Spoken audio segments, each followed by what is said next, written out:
Hey Raghunath, tell everyone about our Patreon community. Sure, Kaustubha. The Wisdom of the Sages Patreon community is an incredible online yoga resource.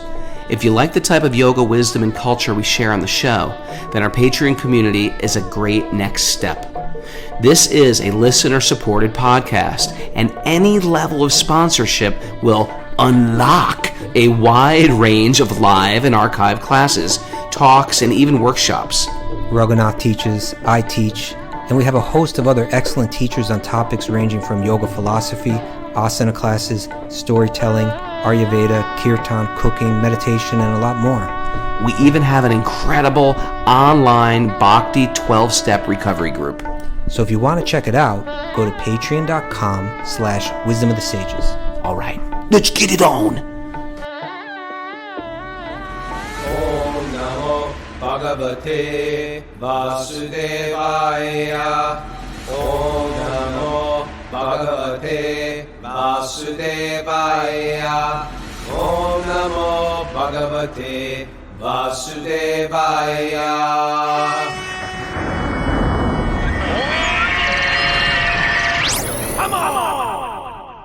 Live from Jamaica State Park in Vermont. This is Wisdom of the Sages, a daily yoga podcast with your host, Raghunath, and co-host and senior educator at the Bhakti Center in New York City, Kaustubha Das. Welcome to the show. If you're new here, welcome. This is our daily study of yoga wisdom literature. We find that it helps sort of like give us some good advice in times where things seem like they're sort of falling apart. We're all looking for good advice. If you love yoga, well, hey, this is the foundation of the entire yoga system. And if you want to understand yoga philosophy, but have it available to you to sort of like whip out when you need it. We find it's important to listen to this on a regular basis, and it helps sort of like recalibrate our brain, because we said the real food for the soul is wisdom and truth.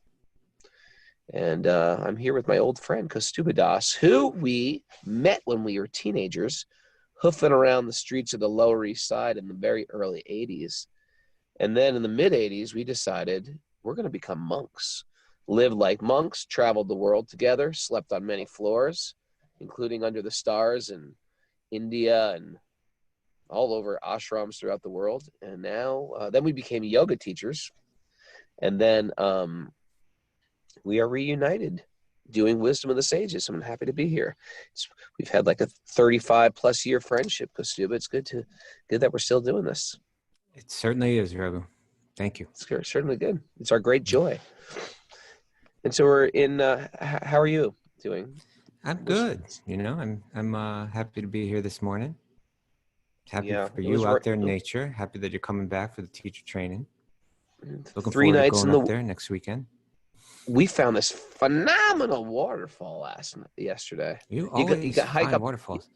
You hike up to this mountain. You see these creeks of streams of water coming down a beautiful rock face, and then I was like, "This is beautiful. I'm staying here." Then the rest of my family decides to climb the entire rock face, and an incredible pool. I'm going to post these photos. Incredible pool. If it wasn't like low water table season, this thing would have been completely treacherous. But because it was like a crystal clear pool on top of this cliff, and it was so nice. And you could dive off the cliff into the pool. I'm going to post some pictures today, but it was great. All right. So anyway, it was very, very nice just to be out sleeping under the stars again. I was in the Were you warm? lean-to. Warm enough last night? I was warm. It wasn't that cold. Thank you for asking. Yeah.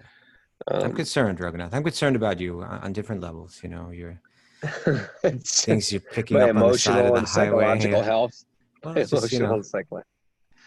Just being in nature, it gives you time to really reflect on the importance of life. And they have this beautiful river running through this campsite where I could just walk and chant. And me and Sachi had a really nice chanting session in the morning yesterday after the show. So it's just good to be out here. All right. And we want to mention that every Saturday we have question day, and every Sunday we have a special guest. So first of all, if you want to write in, if you have a question you want to write in, please do it at wisdomofthesages108@gmail.com. And Mara gets that. Mara's our assistant. She's very good. She's very, very learned. And she will. She's very irresponsible. She's very irresponsible. Responsible. I know. She's one of these people you can really trust. Yes. Last week she made me a pie because she was trying to be responsible because and she can cook pie. But anyway, if you want to join us, because a lot of people listen. Matter of fact, I'd say more than 40 times more. I don't know the math, but if we have 100 people listening on Zoom, what's 7,000 or 8,000 more?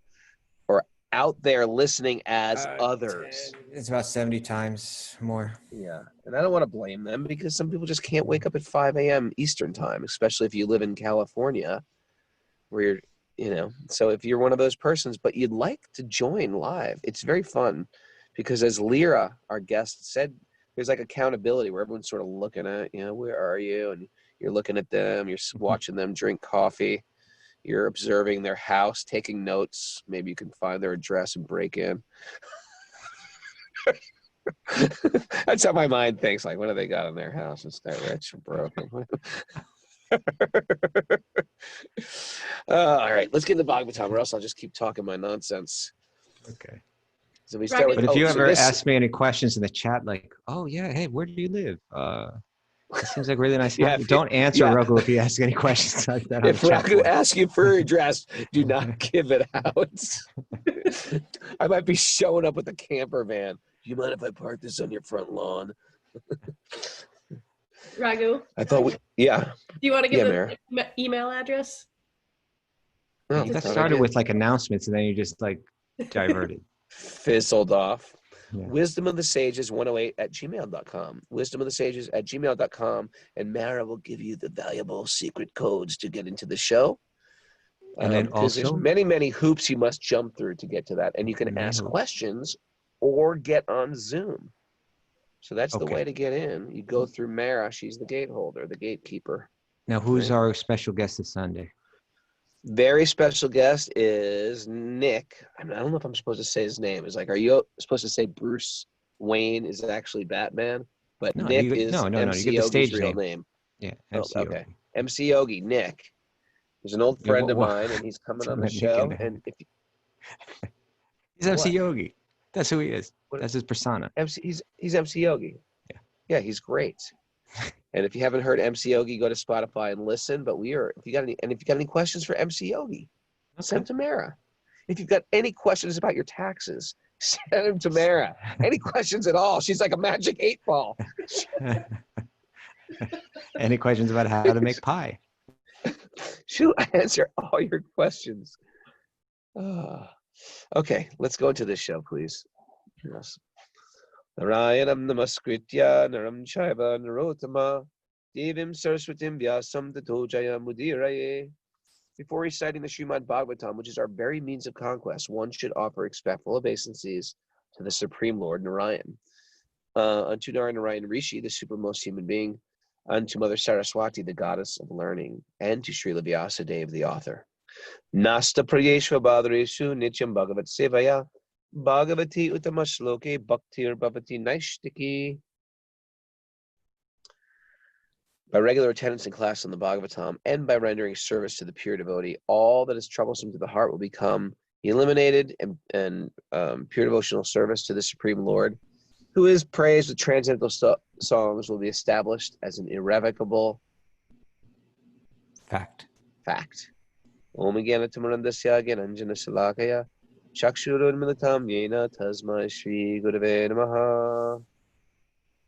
Okay, everyone. My internet's cutting out again now. Did you even notice I was gone? I'm sitting in the middle of this. No, it's me. I'm sitting in the middle of forest and you're cutting out? Are you freezing? What thought I had my wife got into it. She figured the whole thing out, worked it out with Mara's like, this is my big chance. Capo's in the woods and Kaustubha's freezing. I'm stepping in here. Any case, if I cut out, I'll be right back. Okay. Okay, it's going to be hard today because you don't have any book there with you or anything. Well, you could wing it. You're good at that. You're good. Mara, get on call. I'll just start talking. Hopefully something spiritual. All right, we ready? Yeah, So, let's go, my friend. So we started a verse and a purport yesterday, but we knew we weren't going to get through it, and so we're coming back to that today. There's a lot to be said about this verse, a lot to be said about this purport, but it talks about controversy, right? Everybody likes a little controversy, right? Everyone perks up a little bit. Oh, I love it. I love a good controversy. Okay, we're going to hear about a controversy today. So this is the translation. And it's the sages at Naimisharanya, all these sages gathered in the forest, speaking to Sukadeva Goswami, who's the original speaker of Bhagavatam, first level speaker. They say, "Oh, Sukadeva Goswami." They're begging for Bhagavatam now. It's just like they've realized we were doing, and we talked about this yesterday. We were doing these rituals out here, trying to bring some good to the world through it. But when you started speaking about the Bhagavatam, about the glories of Krishna and Krishna's devotees, these Bhakti-yogis and Bhakti-yoga, that subject, and just hearing that subject it's just on a total another level. We're feeling it. We want more. And so then they say, "Oh, Sukadeva Goswami, please describe those topics of the Lord by which Maharaj Parikshit, whose intelligence was fixed on liberation, attained the lotus feet of the Lord, who is the shelter of Garuda." Who's Garuda? He's the bird, right? The eagle carrier of Lord Vishnu. That's right. It's a great trivia thing. Who carries who? Vehicles. Vehicles, or what's the Sanskrit word? Well, Vimana is a Sanskrit word. No, for vehicle, but I think it's Vahana, right? Well, I think both. Yeah. Vahana for the carrier. Okay, and Vimana for like a machine. Yeah, like a spaceship. Okay, Vahana. So, who is the shelter of Garuda? Garuda is glorified throughout the Vedas and in Mahabharata. There's incredible chapters just on. Have you read those chapters? Because they're in like some of the more extended versions of Mahabharata, but they just go on about Garuda. Yeah. Yes. It's a whole Garuda thing, and snakes, and dragons. And slow down. We're moving to snake people, and then it's going to be, it's just shape-shifting and all that. I'm not making this stuff up. It's in the Mahabharata. Okay. So they say, tell us, describe more about the topics of the Lord, by which Maharaj Parikshit, whose intelligence was fixed on liberation, attained the lotus feet of the Lord, who is the shelter of Garuda, the king of birds. Those topics were vibrated by, we got an echo coming, Roga. But those topics were vibrated by the son of Vyasa, Srila Sukadeva Goswami. So this is all building up to where we're going to meet Sukadeva Goswami. He's going to be entering into the scene before long. So here's the commentary by Srila Prabhupada. He starts off by saying, there is some controversy. All right? Like on the edge of my seat. I can't see the text. So there is some controversy. Yeah, go ahead. It's got anything to do with what? Nagas. Nothing to do with Nagas. No. Okay. He says, there is some controversy among the students on the path of liberation. Okay. Yep. Those yogis, those people that are interested in finding liberation. So what he's saying is, among the Vedantins, amongst those who study Vedanta, study these ancient texts with the aim of transcending the illusory energy of the material world, right? Transcending the three modes of material nature, breaking free. Amongst those people, there's a controversy. There's a long tradition of disagreement. And what is that disagreement? Different ways of seeing things. The question is whether, when you get to the goal, when you transcend the influence of material energy, when you're no longer a slave to the mind and senses, when you've broken free and attained liberation, at that point, when you perceive reality, the full reality, not covered or confused by the material energy, but you're perceiving reality, does that absolute truth, does that full reality include qualities, variegatedness, form, personality, and ultimately love? Does that? Maybe Mara can explain what variegatedness means. I can look it up. I think it just means variety. It means Yeah. Doesn't variety. mean Yeah. If something's variety. variegated, it means that. So in other words, when you get to that absolute truth, is it all just one divine light that you merge into and feel peace? Right. Is that the final pinnacle of it all? When you get to reality, is that what you find? And that all conception of variegatedness, of variety, that I have this form and I look like this, and you have that form and you look like that, and I have a personality that's kind of like this, and you have a personality that's kind of like that. Does that exist in truth, in reality, or any conceptions of individuality, of individual personality, of personal qualities, of form? And again, I say ultimately of love, because love is shared from one to another, right? So that requires individuality. When you get to the ultimate reality, does that exist, or is that all illusion?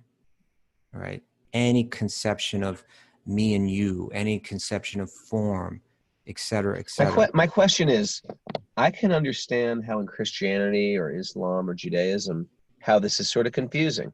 Even as a child, I'd pray to God, but my conception of God was really either Jesus or some figure, some sort of like being, higher face, maybe a faceless, colorless but a higher being. So I can understand how there's confusion, because it's never quite described so much, at least, or you don't hear about the descriptions.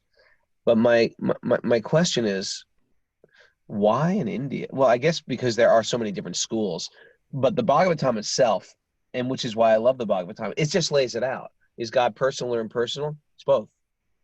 It's quite simple, in the same way that, and they use the analogy, of course, as the sun is both has sun globe and sunlight. What I find with the Bhagavatam, it's the ultimate zooming out, meaning you want the whole picture, you got to zoom out, you got to step back from the map, or else you just see yourself at the dropped pin. Zoom out and you say, oh, I'm actually in this town. Oh, zoom out again. Oh, I'm actually in the state of Vermont. Zoom out again. Where's Vermont? Oh, I'm in the Northeast. Zoom out again. Oh, I'm in the United States. And the Bhagavatam, out of all the Vedas, and it's very tricky because there's so many different branches of really like partial truths and partial realizations. Like if you really just study mysticism within the Vedas, it's very, very interesting. And you could go down that whole very complicated path of like mystical things and and dealing with your chakras, and dealing with your a diet, and dealing with your prana, that you can go down that rabbit hole, and it's very, very deep. But the ultimate zoom out is the Bhagavatam, because it says ultimately we have to get out of this. The body itself is not even us.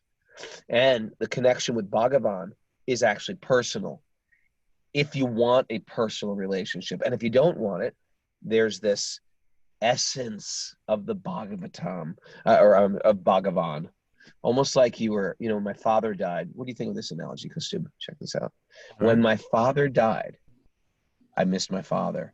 Like immediately when he died, I would go to his closet and see his clothing, because my clothing was still in the closet, and I would smell the clothes, and you would get an idea of your father through the sense of smell.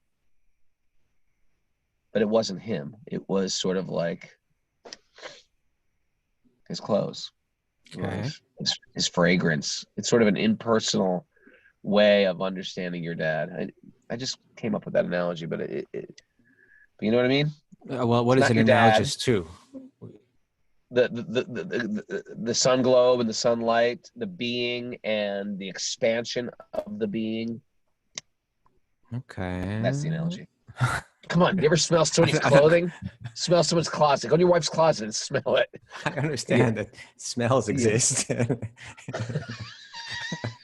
I thought it was a really good I'm trying to put it analogy. together. Okay, anyway, let's stick with the classic. Okay. Sun globe, sunlight. Yeah.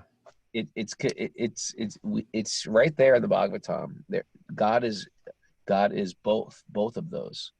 Now some schools just run with no. God is impersonal. Yeah, there's this form of Krishna, but really that's to get to the real thing, which is there's no form whatsoever. Yeah.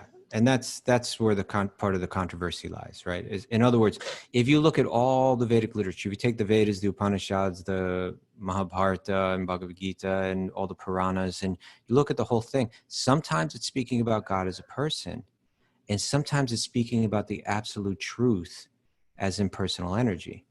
So then one could become confused, hence the controversy.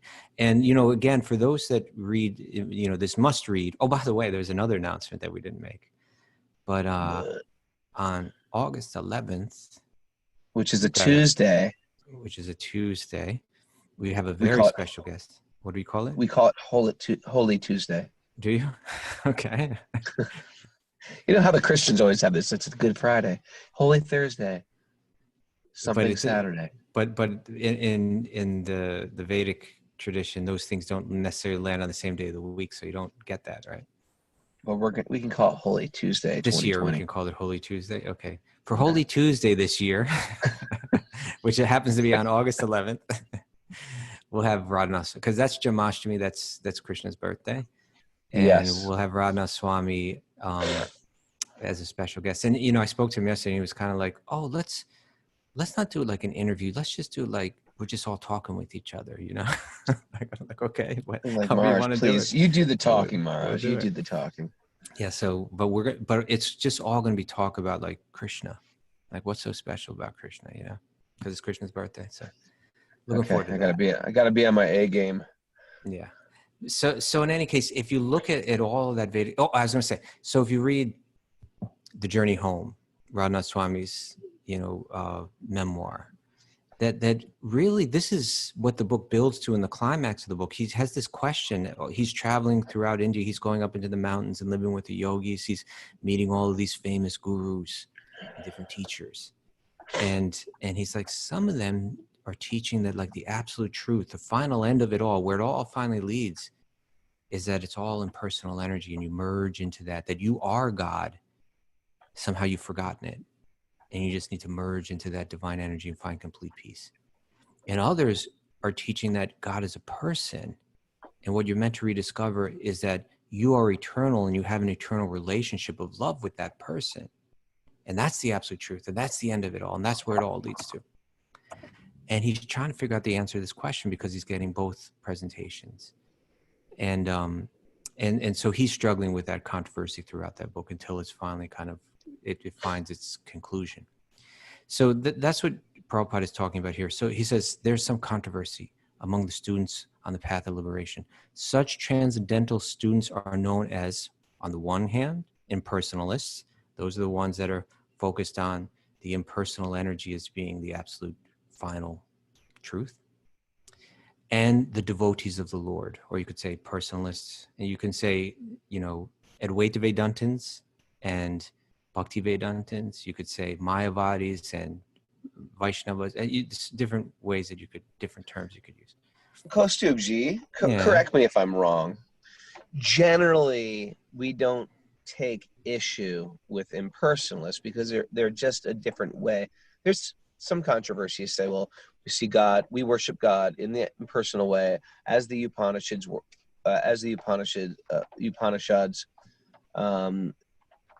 for the most part, Upanishads see this worship God in this ethereal, cloud-like, descriptionless form. We don't really take issue with that. It's this other school of thought, which is, because we understand that God does have an impersonal feature. It's this other school of thought that the personal form is not even real. And these were called the Mayavadis. A personal form is just like a stepping stone for the foolish. So you can finally understand God as impersonal. There's a difference between the Mayavadis and the impersonalists. Well, or the Brahmavadis, as they're called. Under the umbrella of the impersonalists, you could say there are two categories. It's a bit subtle. Some are attracted to that impersonal energy. Sure. But don't necessarily deny the personal feature of God as truth. And some of the Saptarishis, or like Bhrigu or Vashista, worship like that. It's Yes, not like they're offenders. That's just their proclivity. Yeah, we're just not attracted because we're in love with the form. That being said, I think that's a subtle distinction, because when Srila Prabhupada is talking about this controversy here, he's really talking about the controversy is that one group is seeing that the personal features of God are illusion, and that is what you call Mayavadi, right? It's the theory, you could say, or the conception, the presentation, the understanding that it's all Maya, that any form, including Krishna's form, is illusion. Right. And the other camp, you could say, the other point of view, saying, no, you haven't studied this enough, you haven't looked into it all. That actually, when you come out the other end, that ultimately you find, all of this, both accept that material form is illusion. What's going on in the truck there? It sounds like there's a beaver running around in the back of your truck. You don't like beavers? No, it just started raining. It started raining. Oh, it's raining. Okay. I'm going to mute myself. So no, don't mute. It's okay. But it's cool. I got to jump in because I have an important distinction I want you to clarify. Because I think it's one of these things, you either hear this Mayavadi being blasted, or you hear impersonalism being the ultimate truth. And I want to clarify this, and I think I'm right on with this, and I'd like your clarification for this. That shall I go with it? Yeah. Okay. What you were saying, as the Mayavadis, they say that this Krishna thing, it's not even real. You can worship Krishna, you can chant those songs, but it's to ultimately get you to this understanding that God has no form and that you are God. We don't accept that. That's right. We don't accept that. But to say that God is one, we are all God, everything is from God, is not a bad thing. But I prefer to worship God as this charming young boy from Vrindavan, or this Lord of Ayodhya. And I use the analogy it's to say that women are beautiful, but my wife is the most beautiful. Now, does that mean she's objectively the most beautiful? No, because you go to a certain point after objectivity comes this subjectivity. I find that my wife is the most. Once you fall in love, you lose all objectivity. So in Bhakti, we are so in love with Krishna that Krishna is this. We don't even want to hear necessarily about these other forms. Someone the other day told me I should read the Upanishads, they're really cool. I was like, I'm not interested. I don't want to hear about Krishna's formless version. I want to hear about his charming Vrindavan Bihari Lal form. What do you think of that analogy? Well, I think it has strengths and weaknesses. Okay. I thought you were going to be like, that is groundbreaking. No, well, the reason why I say it has weaknesses is because it's, it is subjective whether my wife is the most beautiful or your wife is the most beautiful or someone else's, and fine. There's no harm in anyone feeling that way. And that is kind of within that realm, it is a subjective way of looking at things. It's no one's going to come and establish one truth dependent on the other. But the fact is that the impersonal energy that is derived from the personal form of Krishna, which is the source of everything. One is the origin, one is the complete revelation, and one is the incomplete revelation. Right? If I only understand Krishna's impersonal energy, then I understand part of the absolute truth. But if I understand the form of Krishna, that person Krishna, then I understand everything, including his impersonal energy. So one is a complete revelation and the other is a partial revelation. What do you think of that? I get that. All right. I still think it's a good analogy. Because we're trying to understand beauty. And you have to understand what beauty is, and to say, but as we but the thing is, I got to think about this more, but I think it's here's the deal. Maybe I wouldn't use it amongst regular devotees, but it's a good way to explain it. And Because when I'm a teacher, as a yoga teacher, Yeah. I try to present these things in a very, very objective way. Like, okay, this is just how the devotees, like taking myself out of the devotees, this is how the devotees would see it, and this is how these impersonalists would see it. And because I'm a devotee, I tend to lean more towards this way.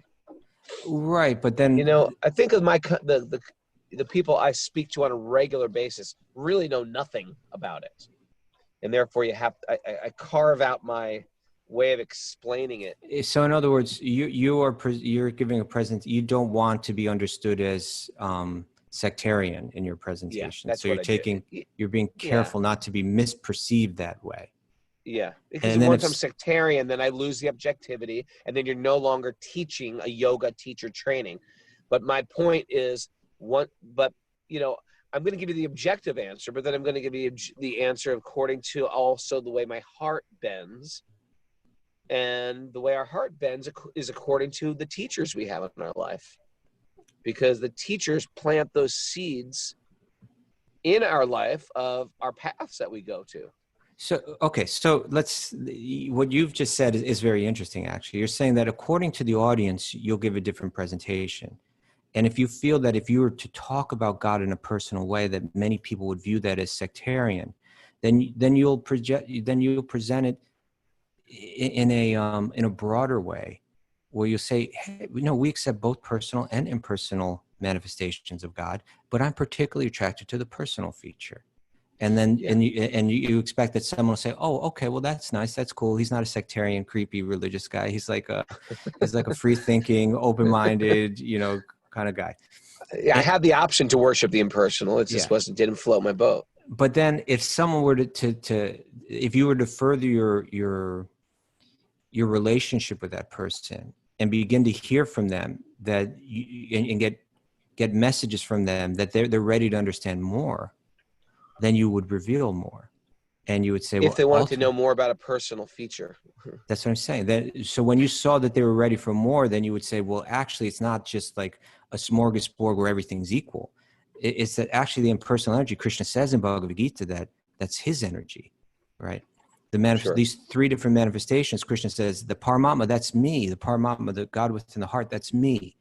That in Bhagavatam, Krishna, it becomes clear that Krishna is the source of all of this, that personal form, and that the ultimate revelation, and the Bhagavatam is going to say that the bliss that one gets from connecting with that impersonal energy is like a tiny drop compared to the ocean of bliss that one realizes when they realize the personal form and have a relationship of love, which isn't available with that impersonal energy. So one becomes minuscule and the other becomes unlimited. And so if you felt that a person was ready to hear that, then and only then would you reveal more about that. And exactly. Okay. Now we can only give what people are ready to hear too. Okay. And especially when you're dealing with a 200-hour, 300-hour teacher training, you got to sort of read your audience, because some people are like, oh, I just thought we were learning like anatomy of updog here. What's going on? Okay. They don't even know what they're getting into something. Fact is, you tend to reveal a whole lot in your trainings. And by the end of it, everybody's like chanting Hari Lal Ki Jai. Yeah.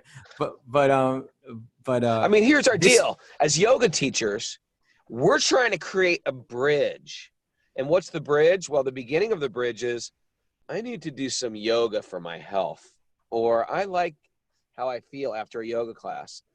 And on the other side of the bridge is, I'm a tiny part and parcel of a divine being, and my joy is through loving service. Like for the most part, no one comes to a yoga class because I want divine loving service towards sweet baby Krishna. No one's walking in Yoga Works thinking, where's sweet baby Krishna at all.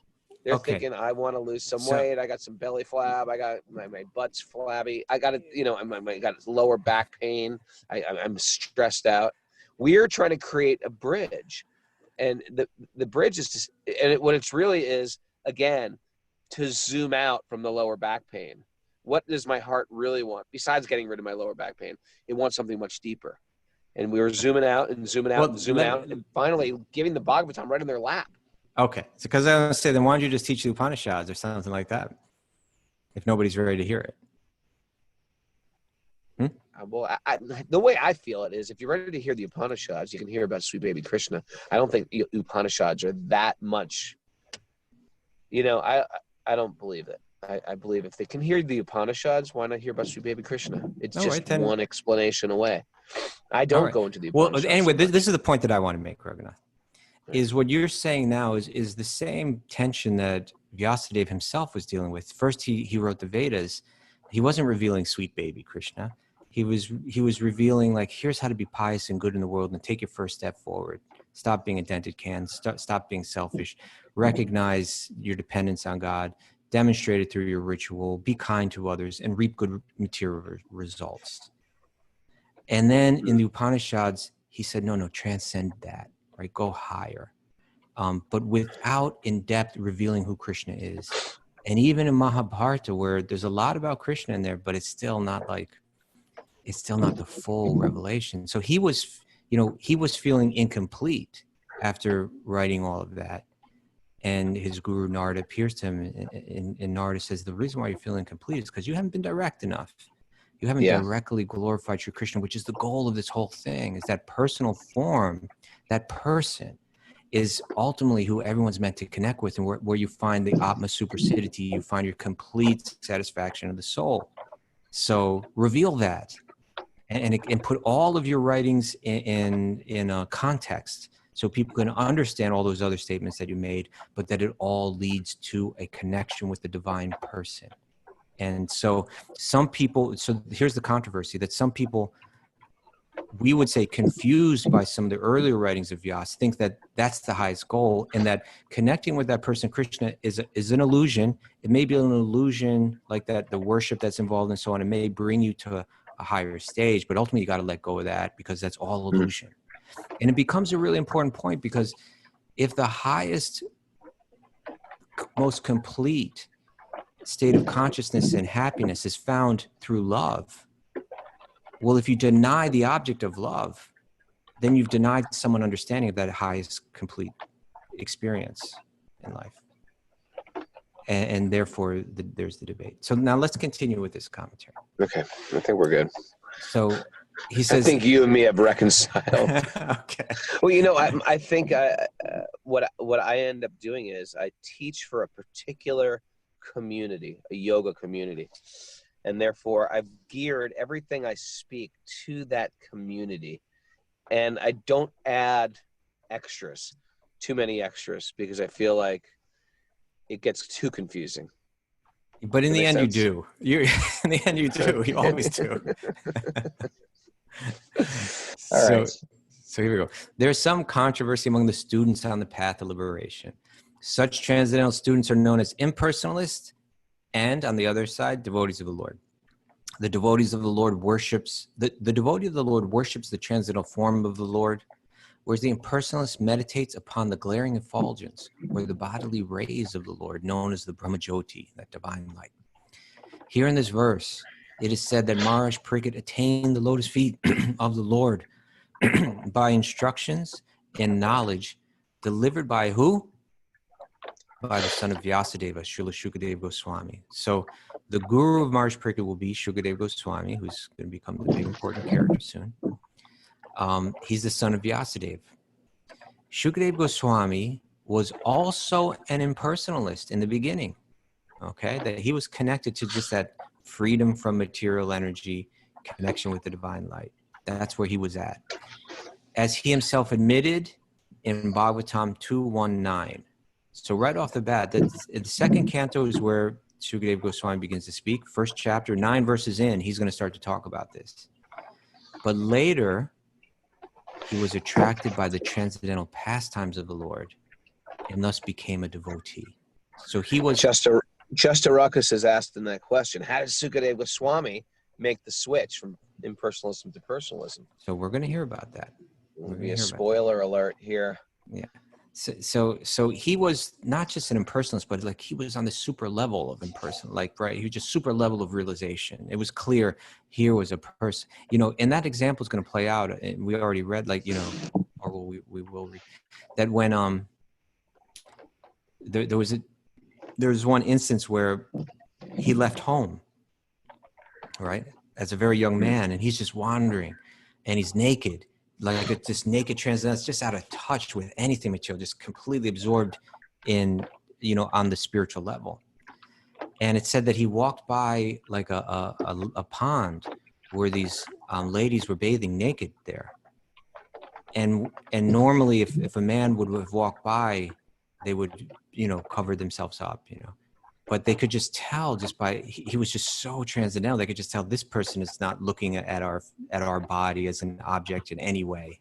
I mean, women know when a guy's like looking at them, and right? And when a woman's being a little creepy, or just even like, or even identifying them. He didn't even identify them as sort of women, and they felt like, we don't even have to cover ourselves up. He's not even there. He's not even there. It was just totally up. And Vyasadeva was coming after him when Vyasadeva walked by. Now, Vyasadeva is Srila Vyasadeva. He's the composer of all the Vedic literature. He's on an incredibly high level of consciousness. But even with him, they're just like, they covered up. It's just to indicate just how transcendental Sukadeva Goswami was. And yet he became a personalist, became attracted to the personal form. So that's very important, that point, right? So again, Sukadeva Goswami was also an impersonalist in the beginning, as he himself admitted in Bhagavatam 219. Maybe we can go and read that. But later on, he was attracted to the transcendental pastimes of the Lord and thus became a devotee. Such devotees with perfect knowledge are called Maha Bhagavatas. They're the great devotees, or first-class devotees. There are three classes of devotees, namely hot seat Raghunath. You hot seating me? I'm hot seating you right now. Me? I want the Sanskrit terms. Kanishta Adhikari, Madhyam Adhikari, and Uttama Adhikari. Excellent. And here it's using, just means their qualification. Yeah. And so here he's actually using different terms. So Prakrita, which is Prakrita. The Kanishta or materialistic devotee, still seeing things on a relatively materialistic level. Madhyama, which literally means like the mediocre, middle ground. It means like the middle path. Middle path. And Mahabhagavata, the great, fully realized devotees. Okay. Now the Prakrita, and this, now we get to the question of like spirituality versus religion, right? The Prakrita, or the third class devotees, are temple worshipers without specific knowledge of the Lord and the Lord's devotees. Right. Very interesting, huh? Yeah. If you can only see God in your church, in your temple, in your ashram, or in your mosque, that is God. Nowhere else is God. God's not in the heart of everybody. God is not without. God is only within my doors of my sect. Mm-hmm. Isn't it amazing? Sometimes even sects, they could agree on 99% of everything. You got like Christians, Catholics and Protestants, or Shiites and Sunnis. They agree on everything, but there's like 100-year wars going on over like a little detail. So this Adhikari, what's it called? Prakrita? Yeah, Prakrita. Prakrita Adhikari. It's like, this is the only way you can see God, is in this house of worship. Right. And it's considered the lowest rung on the ladder. And because that's the superficial level of spirituality, or you can call it, like commonly now people will call that like religion, right? Okay, my religion's right, yours is wrong. God is right here in my temple or in my church, and not everywhere, not within your heart, within the heart of the animal, within the heart of the tree, within, this very limited superficial understanding becomes the representative of what religion is. It's because of this that people are so turned off to religion, right? Because it doesn't go deep, because it's so superficial, because it's only superficial, it becomes a vehicle for people's anger, for people's their own sense of inferiority, and therefore it becomes a way that I can feel superior and project that, judge others, et cetera, et cetera. It's a very weak level. It's a level. So these three levels. It's what makes people hate religion. It's what makes people hate religion. And so these three levels are clearly identified in Bhagavatam, and the encouragement is to at least rise to that Madhyam level. Really important, So the Prakrita, third class devotee, are temple worshippers without specific knowledge of the Lord and the Lord's devotees. Now, the Madhyama, or the second class devotee, knows well the Lord, the Lord's devotees, the neophytes, and the non-devotees also. They know, they can see the divinity in everyone, and they're smooth in how they can negotiate the different relationships, and they can always behave in a way that's progressive, that's helpful. But the Mahabhagavata, the first class devotee, sees everything in relation to the Lord, and the Lord present in everyone's relation. The Mahabhagavata, therefore, does not make any distinctions, particularly between a devotee and a non-devotee. Maharaj Pariksit was such a Mahabhagavata devotee because he was initiated by a Mahabhagavata devotee, Sukadeva Goswami. He was equally kind, even to the personality of Kali, and what to speak of others. So there are many instances in the transcendental histories of the world of an impersonalist who has later become a devotee, but a devotee has never become an impersonalist. This very fact proves that on the transcendental steps, the step occupied by a devotee is higher than the step occupied by an impersonalist.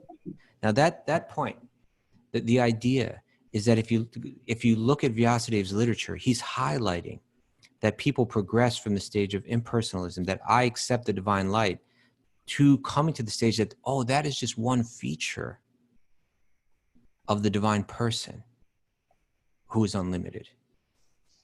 Right? You see, and there's a logical challenge to that, because people say, well, isn't form by definition limiting, right? If there's a form, doesn't mean that the form begins and ends at a certain place.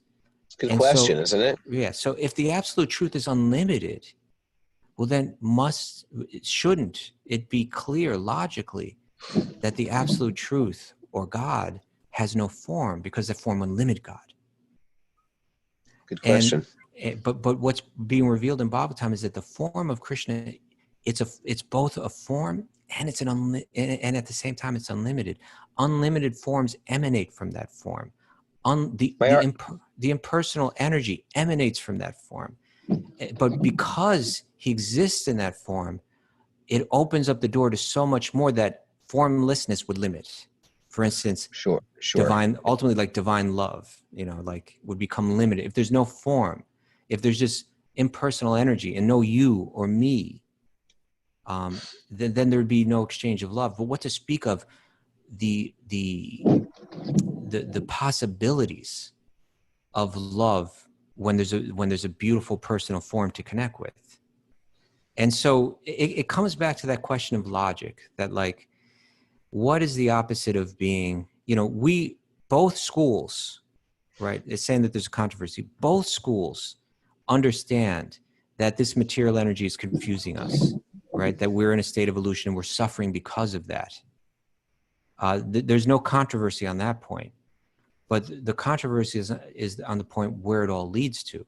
So if I recognize that within this world, I'm suffering, within this world, I have relationships, and those relationships tend to be the cause of suffering. Within this world, I possess a form, and that form has also been the cause of suffering. Then if in reality, beyond the illusion, there's no suffering, well, then it seems to make sense that there'll be no form and no personal relationships there. But it's kind of like saying, what's the difference between, or what is the opposite of being $1 million in debt, right? $1 million in debt that's analogous to like, okay, we're in a situation where we're suffering. And one might say, well, the opposite is to become free of that suffering, to become free of debt. But to become free of debt is the neutral position. The opposite of being $1 million in debt would be to have $1 million. Is to have $1 million, right? To be a millionaire. And so that's where the difference lies here, is that the impersonal says this is a world of suffering because there's form and because there's personal relationships, etc. Then the absolute truth in the goal wherein there is no suffering is free of relationships and form. But what the devotees are saying is, no, that's just a neutral state. That's like being free of debt. But the opposite of material suffering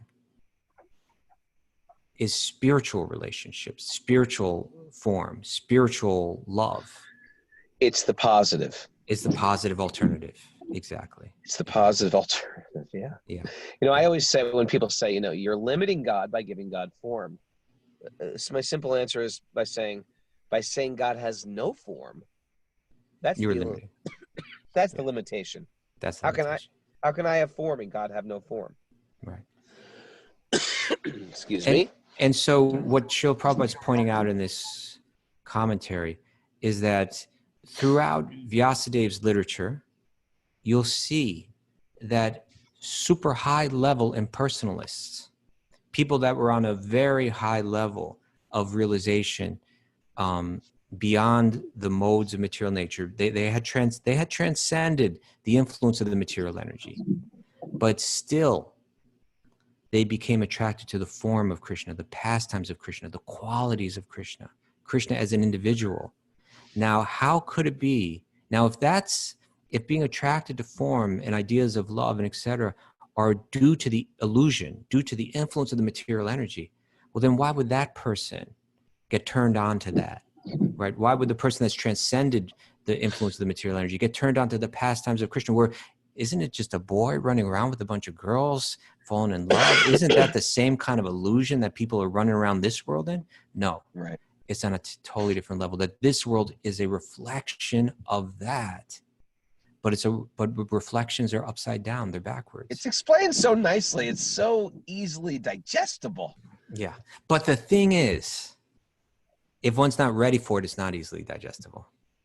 Yeah. Right? Then it seems like a whole love escapade. Oh yeah, or it's like, oh no, but the last thing I want is for there to be some being that I'm dependent on, and then we get into that whole, I've suffered. Yeah, with those, relationships. that kind of I hate thing. relationships and religion. There's got to be some God boss, being that person I got to bow down to. Yeah, I'm sick of bowing down. Yeah, and he's a male. And he's a male. He's a male. Oh my God, sick of men. Let's face it, we're all sick of men. Even the men are sick of men. The material world can make you sick of men, but there's that divine Purusha, right? That divine male. Right. It's a whole different thing. He won't let you down. He won't exploit you like the men of this world. Yeah, that's it. Well, that takes us to that purport. I read it once before, but I could read it again. Should I read it again? I read it many shows ago. Which what? It's a commentary by Srila Prabhupada, and he gets into this. You want to hear it?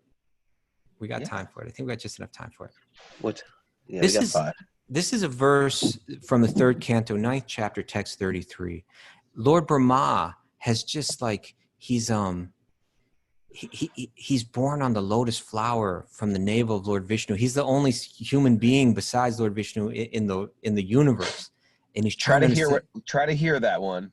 He's born on because you said it like it's no big deal, from Lord Vishnu's navel. Yes, from a lotus flower. Like an umbilical cord is growing this lotus flower, and sitting on the top of that lotus flower is the very first human, or not human being, but being.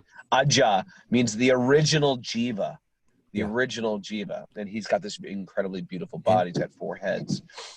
And everything's sitting in meditation. And everything's just dark, right? And nothing's been developed. It's just an empty universe. And he can't even perceive Lord Vishnu. He's climbing down the stem. He's trying to find out what is the origin? Where am I coming from? What am I meant to do? And then he hears 2 syllables, tapa, do austerity, go into meditation. He meditates for a long time. And then he has the vision of Lord Vishnu, and he speaks to Lord Vishnu. He offers his beautiful prayers to Lord Vishnu. Really, when we get to this section, it's just such great stuff. 3rd canto, 9th chapter. And then Lord Vishnu begins to speak to him, right? And it's just so great. And this is one of the verses that he says. He says to Brahma, he says, when you are free from the conception of gross and subtle bodies, in other words, when you're free from identifying with the body and the mind,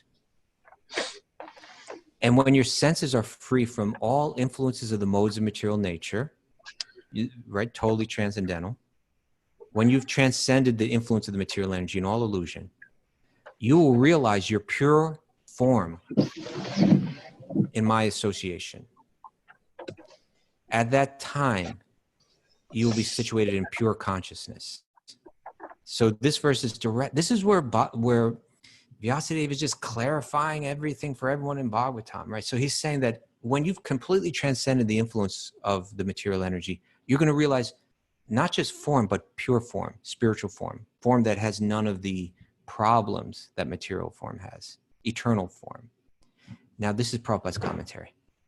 And he's talking about the psychology, because we were just saying like, hey, logically, this whole thing makes so much sense. But if you don't have the right disposition, if you don't have the right mindset, if you are harboring fears of relationship due to the scars that you carry, then that logic may be hard to understand. So Prabhupada says this. He says, in the Bhakti Rasamrita Sindhu, very important 500-year-old text on Bhakti, it is said that a person whose only desire is to render transcendental loving to the service. Let me start again. In the Bhakti Rasamrita Sindhu, it is said that a person whose only desire is to render transcendental loving service to the Lord is a free person in any condition of material existence. That service attitude is the svarupa, or the real form of the living entity. Lord Sri Chaitanya Mahaprabhu in the Chaitanya Charitamrita also confirms this statement by declaring that the real spiritual form of the living entity is eternal servitorship to the Supreme Lord. Oh my God, I'm a servant forever? This is horrible. This is terrible. The Mayavada school, that's the impersonal school that we've been discussing. It's much more attractive. You're God forever. You just don't know it. You're right. This is great. The Mayavada. I've always thought of myself to be God. How perfect. The Mayavada school shudders at the thought of service attitude in the living entity, not knowing that in the transcendental world, the service of the Lord is based on transcendental love. Transcendental loving service is never to be compared to the forced service of the material world. Sure. Right? The service that you're used to in this world, don't confuse that spiritual, divine loving service with it. Transcendental loving service is never to be compared to the forced service of the material world. In the material world, even if one is under the conception that he is no one's servant, he is still the servant of his senses, under the dictation of the material modes. Factually, no one is master here in the material world, and therefore the servants of the senses have a very bad experience of servitude. They shudder at the thought of service because they have no knowledge of the transcendental position. In the transcendental loving service, the servitor is as free as the Lord. The Lord is Svarat, or fully independent, and the servant is also fully independent, or Svarat, in the spiritual atmosphere, because there is no forced service. There is the transcendental loving, the transcendental loving service is due to spontaneous love. A reflected glimpse of such service is experienced in the service of, so now the reflection is going to be showed. If you want to understand within this material world a little bit of what that transcendental loving service is like, look at these relationships and you get a feel for it. A reflected glimpse of such service is experienced in the service of the mother to the son, the friend's service unto the friend, or the wife's service unto the husband. These are like when you really love someone, you want to serve them. So if you want to understand this a little bit, think about the love that a mother has for her child. And you can get a glimpse of what this free love is like in the spiritual world. These reflections of service by friends, parents, or wives are not forced, but are due only to love. Here in this material world, however, the loving service is only a reflection. The real service, or service in Svarup, is present in the transcendental world, in association with the Lord. The very same service in transcendental love can be practiced in devotion here. And that's what the practice of bhakti is. It's bringing out that divine love that is situated deep within us, but it's all become confused by the mind. Hit it. Whoa. Thank you. Thank you, Raghunath. Another day with Raghunath without his Bhagavatam in Bhagavatam class. There's no Tomorrow you'll have it. electricity here. I couldn't do it. But I want to say thanks for everybody for joining us. Here's something you can do right now if you haven't done it. Go to Apple Podcasts, give us a 5-star review, and say something nice about the show. You can do that right now from your phone. Doesn't cost you a dime. Mara's saying something here. Jamuna Jaya is teaching at 10. You can say that, Mara. Jump in, Mara. Jamuna Jaya is after the class at 10 a.m. today. What did she say? She sounds all gruffled. Say that again, please. Jamuna Jaya is teaching at 10 a.m. At 10 a.m. Is her head in the water? What is going on? Mara, I can't hear you. Jamuna Jaya is teaching at 10. That's it. Anyway, thanks everybody, and thanks Jamuna Jaya, and thanks for all the Patreon the teachers who volunteer their time on Patreon. Also, if you want to, Jamuna Jaya organized that. So if you're listening out there and you want to contribute to an offering, contact Jamuna Jaya at Wisdom of the Sages email address, wisdomofthesages108@gmail.com. wisdomofthesages108@gmail.com. And we're excited for MC Yogi, who's going to be Sunday. We're going to do it at a different time, Zoomies. We're going to do it at 11 a.m. Eastern or New York time. Is it Eastern Standard Time or Eastern? It's Eastern Daylight Time. Did they change it, or is that just for Standard is when it's not daylight savings time is in effect. So right now it's Eastern Daylight Time. Thank you for that clarification. Eastern Daylight Time. And I want to thank everybody for joining us late in the game here.